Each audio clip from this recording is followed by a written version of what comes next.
Tiga kemungkinan masa depan kerjasama militer antara China dan Rusia selepas konflik di Ukraina. Setelah perang usai, bagaimana hubungan China dan Rusia terutama yang berkaitan dengan militernya?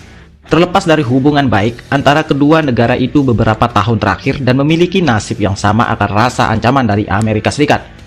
Agresi militer Rusia terhadap Ukraina mengundang reaksi global dan itu bukan kabar baik. Hal ini akan mengganggu kemitraan Beijing dengan Moskow secara keseluruhan. Hal ini karena banyak negara di seluruh dunia yang meminta China untuk menggunakan pengaruhnya atas Rusia untuk menghentikan perang.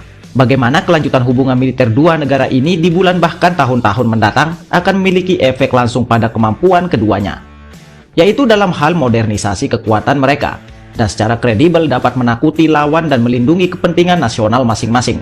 Dalam pembahasan kali ini, akan membahas tiga kemungkinan yang akan terjadi dengan hubungan militer antar dua negara, yaitu China dan Rusia. Walaupun kecaman dan sanksi global bertubi-tubi datang langsung ke atas meja Presiden Vladimir Putin, tetapi hal ini mungkin tidak mempengaruhi hubungan militernya dengan China. Mengapa begitu? Apapun hasil dari konflik ini, Presiden Vladimir Putin akan tetap mempertahankan kekuasaannya dan memastikan stabilitas militernya. Tentu hal ini merupakan kabar baik untuk China, mengingat Beijing dan Moskow adalah mitra selama bertahun-tahun ditambah dengan nasib yang sama. Amerika Serikat menganggap Rusia maupun China sebagai lawan. China kemungkinan adalah negara yang paling untung bermitra dengan Rusia. Mereka telah mendapatkan platform maupun peralatan canggih Rusia yang sangat signifikan, berpengaruh meningkatkan militernya. Ditambah lagi, saat ini Rusia dengan sanksi ekonomi globalnya dan satu-satunya jalan keluar adalah bantuan dari China. Dan hal kedua yang mungkin saja terjadi adalah hubungan mereka akan melemah. Berbeda dari penjelasan di atas, konflik Rusia dengan Ukraina akan melemahkan kemitraan Beijing dengan Moskow. Mengapa begitu? Ini dikarenakan jika konflik ini tidak berakhir segera dan Barat tetap bersatu dalam menentang Rusia, China harus mempertimbangkan posisinya.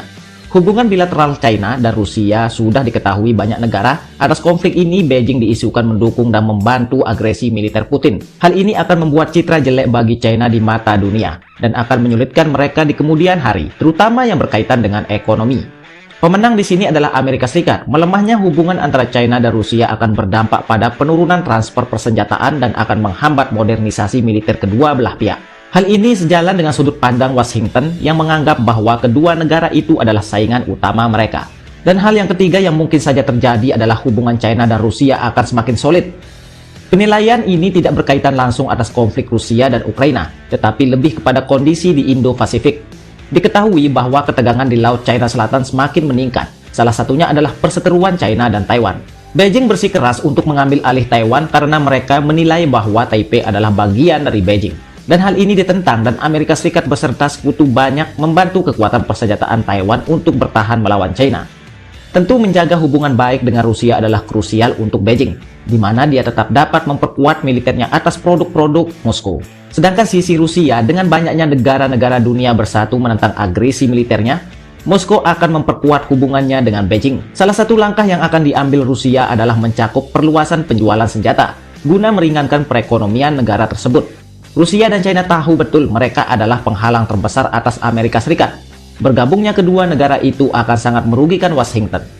Dengan hubungan militer yang kuat berpotensi membuat poros baru kekuatan dunia, mengingat Amerika Serikat telah menjadi negara adidaya selama berpuluh-puluh tahun. Oke, sekian dulu untuk informasi kali ini dan bagaimana menurut pendapat kalian? Silahkan sisipkan pendapat kalian di kolom komentar. Oke, see you.